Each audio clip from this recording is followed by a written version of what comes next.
يا أيها النبي حرض المؤمنين على القتال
الحمد لله نحمده ونستعينه ونستغفره ونؤمن به ونتوكل عليه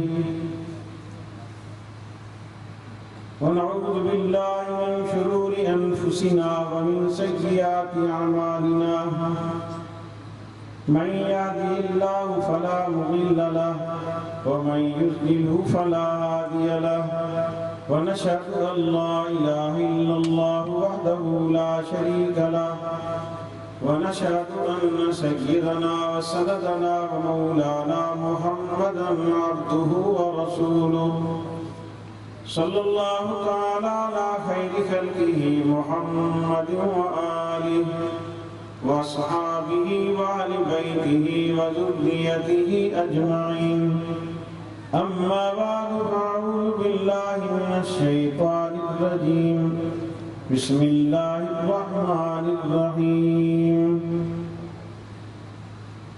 والذي أرسل رسوله بالهدى ودين الحق ليظهره على الدين كله وكفى بالله شهيدا صدق الله مولانا العظيم اللهم صل على سيدنا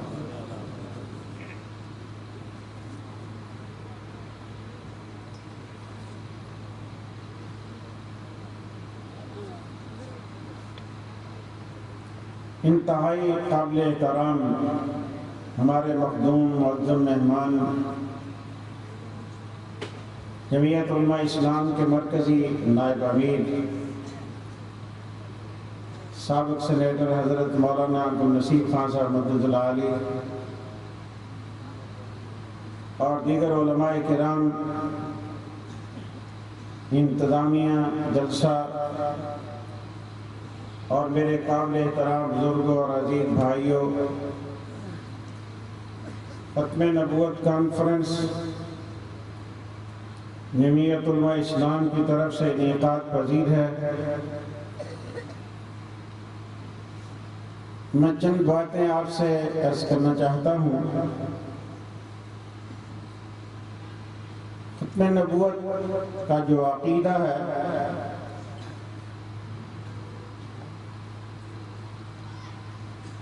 شاید ہم یہ سمجھ بیٹھے ہیں کہ یہ ہم اس لیے واز کرتے ہیں کہ مرزا قادیانی نے نبوت کا دعویٰ کر دیا جھوٹا، جب اس نے دعویٰ نہیں کیا تھا یا اس سے پہلے جتنے بھی کذاب پیدا ہوئے ہیں، دجال پیدا ہوئے ہیں، ختم نبوت ہمارا ایک بنیادی عقیدہ ہے،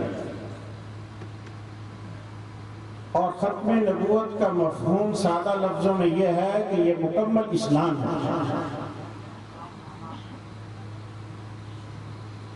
ختم نبوت کا جو عقیدہ ہے وہ اس بات پہ دلالت کرتا ہے اور ہمیں اس بات کی طرف متوجہ کرتا ہے کہ دنیا میں اس وقت صرف اور صرف مذہب اسلام ہے، دین اسلام ہے جو مکمل ضابطۂ حیات ہے، کیونکہ اللہ رب العالمین نے اسلام کی جو نعمت ہمیں عطا کی ہے یہ ختم نبوت صلی اللہ علیہ وسلم کے صدقے ہمیں ملی ہے۔ آج دنیا میں جو تحریکیں چل رہی ہیں الحاد کی، گمراہی کی، ضلالت کی اور دین کے خلاف، اس کے لیے ہمیں تیار رہنا چاہیے، کیونکہ یہاں اب صرف ایک مرزا غلام احمد قادیانی نہیں ہے، بلکہ غلام احمد قادیانی کے جو پیروکار ہیں وہ مختلف انداز میں، مختلف شکل و صورت میں اور مختلف طور و طریقے میں وہ اسلام کے خلاف ایک فضا بنا رہے ہیں پوری دنیا میں، اور وہ ہے مذہب بیزاری۔ اور مذہب بیزاری کی جو تحریک ہے یہ انتہائی خطرناک ہے۔ جب مذہب ہی نہیں ہوگا تو پھر ختم نبوت، اسلام، قرآن، نماز، روزہ، پھر اس کا تو کوئی تصور ہی نہیں کیا جا سکتا۔ اور آپ دیکھ رہے ہیں کہ پورے یورپ میں وہ لوگ اپنا مذہب چھوڑ بیٹھے ہیں، اپنے مذہب سے بیزار ہو چکے ہیں، اور اب وہ یہ چاہتے ہیں کہ جس طرح ہم مادر پدر آزاد ہیں، ہمارے یہاں کوئی مذہبی اقدار نہیں ہے، مذہبی روایات نہیں ہیں اور مذہبی اعمال نہیں ہیں، اسی طرح مسلمانوں کو بھی مذہب سے بیزار کر دیا جائے کہ یہ نفس مذہب سے ہی دور ہو جائیں۔ جب یہ مذہب سے بیزار ہو جائیں گے پھر ہماری تحریک جو ہے وہ مؤثر ہوگی اور ہم کامیاب ہوگی، اور یہ تحریک چل رہی ہے۔ مطالعہ کرنے والے یہ سمجھتے ہیں کہ آج پوری دنیا میں مذہب بیزاری کی تحریک جو ہے وہ عروج پر ہے، اور وہ ہے سیکولر ذہنیت۔ آج پورا یورپ سیکولر بن چکا ہے، پوری دنیا سیکولر کی طرف جا رہی ہے، اور جو اسلامی ممالک ہیں ان میں بھی عملاً سیکولرزم موجود ہے۔ یہ ایک الگ بات ہے کہ افراد میں، عوام میں ابھی علماء کی جو ایک قوت ہے، دینی مدارس کی جو ایک قوت ہے، انہوں نے عوام کو مذہب سے وابستہ کیا ہوا ہے، اور حکمران، حکومتیں، ہمارا اشرافیہ، ہمارے بڑے لوگ، وہ کسی بھی ادارے میں ہوں وہ مذہب کو اپنی ضرورت نہیں سمجھتے۔ وہ کہتے ہیں کہ ہم نے دنیا کے ساتھ چلنا ہے، انہیں ختم نبوت کا تصور نہیں ان کے ہاں کوئی۔ جبکہ ختم نبوت کا تصور ہی یہ ہے، ختم نبوت کے عقیدے کا مطلب یہ ہے کہ ہم اپنے مذہب سے وابستہ رہیں، اسلام سے وابستہ رہیں، اور ختم نبوت کا معنی یہ ہے کہ اسلام کا جو مکمل نظام ہے اس کی آج جتنی ضرورت ہے، اور اس معاشرے میں، اس سوسائٹی میں، ہمارے اس کلچر میں، اور ہماری سیاست میں، ہماری اس تہذیب میں وہ پہلے نہیں۔ آج آپ دیکھیں جس شعبہ زندگی میں ہم جاتے ہیں وہاں مذہب کی کوئی بات نہیں، ہمارے سارے شعبے اس میں سیکولرزم آ چکا ہے۔ وہ کہتے ہیں مذہب کی کوئی ضرورت نہیں، ہم نے دنیا کے ساتھ چلنا ہے۔ تو آج پاکستان جو اسلام کا قلعہ جس کو ہم کہتے ہیں، آئے دن اپنی تقاریر میں، بیانات میں، آج اسلام کا جو قلعہ ہے، یہاں بھی سیکولر قوتیں جو ہیں وہ جوبن پر ہیں، ان کی تحریکیں مؤثر ہو رہی ہیں، اور عوام کا ذہن یہ بنایا جا رہا ہے کہ مذہب کا تعلق مسجد کے ساتھ ہے، مذہب کا تعلق دینی مدرسے کے ساتھ ہے، مولوی کے ساتھ ہے، اس کا معاشرے سے، سوسائٹی سے، مذہب کے ساتھ کوئی تعلق نہیں ہے۔ ہم آزاد ہیں، ہمیں دنیا کے ساتھ رہنا ہے اور دنیا سے نباہ کرنا ہے۔ یہ ایک خطرناک سازش ہو رہی ہے، اس کا مقابلہ کرنا چاہیے کہ نہیں؟ آپ سے پوچھتا ہوں کیسے کرو گے؟ اس کا مقابلہ اگر کرنا ہے تو پھر اس ملک میں عملاً تمام علماء کو، تمام عوام کو جو صحیح العقیدہ ہیں، جو اپنے آپ کو یہ سمجھتے ہیں کہ ہم عقیدہ ختم نبوت پر قائم ہیں، ان کو اس ملک میں اسلام کے عادلانہ نظام کے لیے کوشش کرنی ہوگی۔ اگر اسلام کا عادلانہ نظام نافذ نہیں ہوگا تو پھر یہی حال ہوگا 64 سال سے ہم جوتے کھا رہے ہیں۔ پھر اس ملک میں اچکے، چور، ظالم، ڈاکو، بدماش اسی طرح ہم پہ حکومت کرتے رہے۔ ان کو نہ اسلام سے غرض ہے، نہ مذہب سے غرض ہے، نہ شریعت سے واسطہ ہے، نہ ختم نبوت کے عقیدے سے کوئی تعلق ہے۔ وہ نے صرف اپنے اقتدار سے، وہ صرف امریکہ کو راضی کرنا چاہتے ہیں، وہ صرف یورپ کو راضی کرنا چاہتے ہیں، وہ صرف سیکولر قوتوں کو راضی کرنا چاہتے ہیں۔ اس ملک میں اگر اسلام کا عادلانہ نظام نافذ ہوگا تو پھر ہم ان تحریکوں کا، مذہب بیزاری کا مقابلہ صحیح معنی میں کریں گے۔ اور آپ دیکھ رہے ہیں ختم نبوت کا عقیدہ، آپ کو ایک تاریخی بات بتاتا جاؤں، زیادہ وقت نہیں لیتا آپ کا، میرے مخدوم بیٹھے ہوئے 1301 ہجری میں مرزا قادیانی نے نبوت کا دعویٰ کیا تھا، اور سب سے پہلے وہ لدھیانہ میں آیا تھا مردود۔ اس وقت ہندوستان کے علماء اسے نہیں جانتے تھے۔ سب سے پہلا فتویٰ تکفیر علماء لدھیانہ نے دیا 1301 ہجری میں، اور اس کو دائرہ اسلام سے خارج قرار دیا۔ نہ علماء دیوبند کو پتا تھا، نہ علماء بریلی کو پتا تھا، نہ علماء اہل حدیث کو پتا تھا۔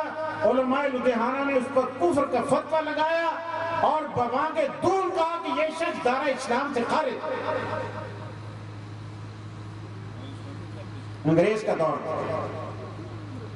تحریکیں کامیاب نہیں ہوئی، ختم نبوت کا کام جاری رہا، لیکن مرزائی دندناتے رہے، ہماری سوسائٹی میں گھسے رہے، ہمارے معاشرے میں گھسے رہے، ہماری فوج میں گھسے رہے، ہماری حکومت میں گھسے رہے۔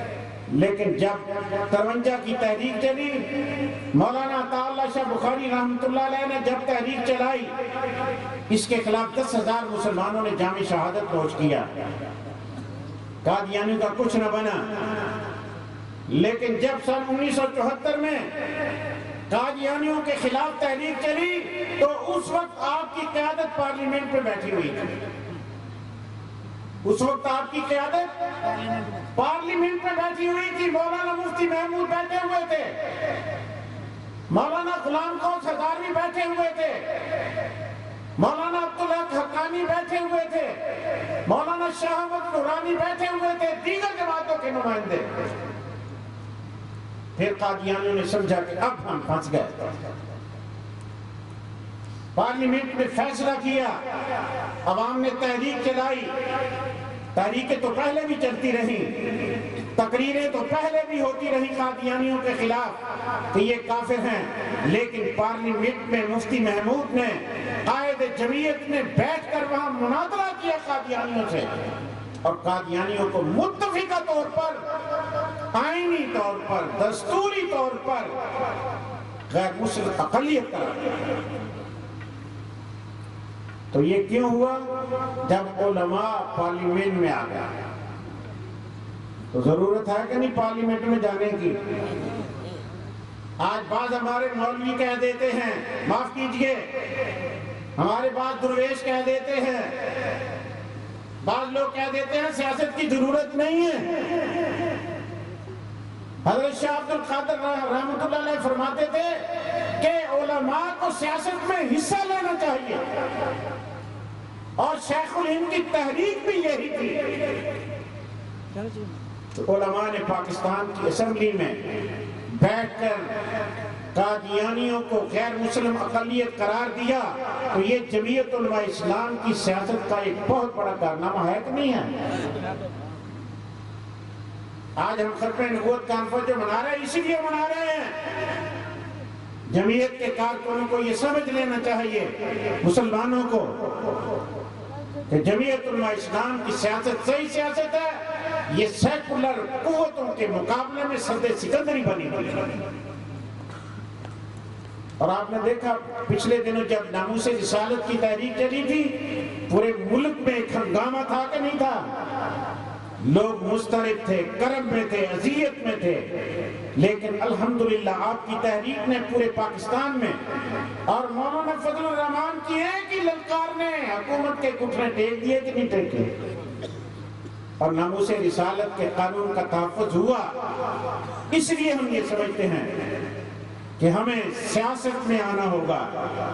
یہ جاگیردار, یہ وڈیرے, یہ انگریز کی بوٹ کی پالش کرنے والے, ان کے گھوڑوں کو چارہ دینے والے, یہ لوگ ہیں جو آپ کی راہ میں رکاوٹ.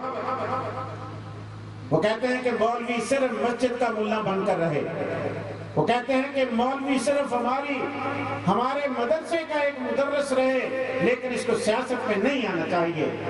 لیکن جمعیت علماء اسلام نے قیام پاکستان کے بعد اس ملک کی سیاست میں قائدانہ کردار ادا کیا ہے. اور الحمدللہ ہم یہ کہہ سکتے ہیں کہ پاکستان کا جو آئین ہے اس میں جتنی اسلامی دفعات ہیں ختم نبوت کی دفعہ کے ساتھ, وہ سب جمعیت علماء اسلام کی محنتوں کا ثمرہ ہے. اسے کوئی انکار نہیں کر سکتا. اور انشاءاللہ آج بھی قائد جمعیت مولانا فضل الرحمان جمعیت کے قافلے کو ساتھ لے کر چل رہے ہیں. ہم نے اسلام زندہ باد کانفرنسیں کی ہیں. ہماری قیادت نے قوم کو یہ پیغام دیا ہے کہ اس ملک میں اسلام کے علاوہ ہم کسی نظام کو برداشت نہیں کریں گے. وآخر دعوانا الحمدللہ رب العالمین.